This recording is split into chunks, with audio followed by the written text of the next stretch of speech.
رمضان تجلى وابتسما، طوبى للعبد إذا اغتنما، أرضى مولاه بما التزما، طوبى للنفس بتقواها.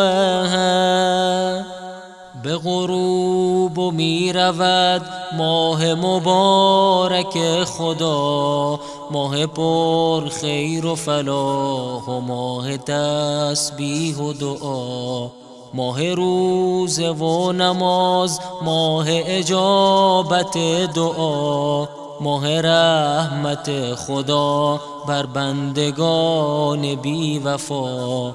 رمضان رفت و هنوز ما اسیر قفسیم، رمضان رفته و پابند هوا و هوسیم. ترسم ای دوست که با این همه آفات گناه، دست آخر تو به سر منزل مقصود نرسی. حیف آن نماز شب، حیف تراویح و قیام، حیف آن گریه های نیمه شب ماه صیام.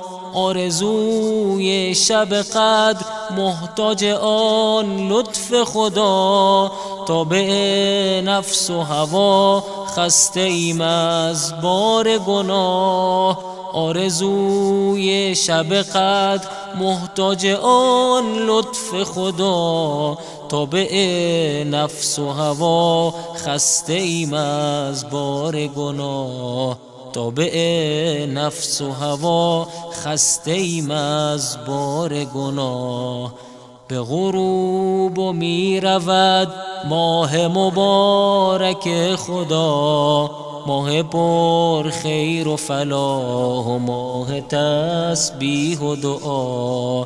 به غروب می رود ماه مبارک خدا، ماه پر خیر و فلاح و ماه تسبیح و دعا، ماه روزه و نماز، ماه اجابت دعا، ماه رحمت خدا بر بندگان بی وفا، ماه رحمت خدا بر بندگان بی وفا.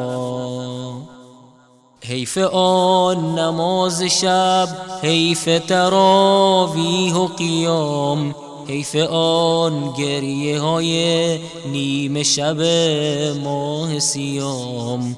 آرزوی شب قدر محتاج آن لطف خدا، تابع نفس و هوا خسته ایم از بار گناه. حیف آن نماز شب، حیف تراویح و قیام، حیف آن گریه های نیمه شب ماه صیام. آرزوی شب قدر محتاج آن لطف خدا، تابع نفس و هوا خسته ایم از بار گناه، تابع نفس و هوا خسته ایم از بار گناه. حیف آن نماز شب، حیف تراویح و قیام، حیف آن گریه های نیمه شب ماه صیام. آرزوی شب قدر محتاج آن لطف خدا، تابع نفس و هوا خسته ایم از بار گناه، تابع نفس و هوا خسته ایم از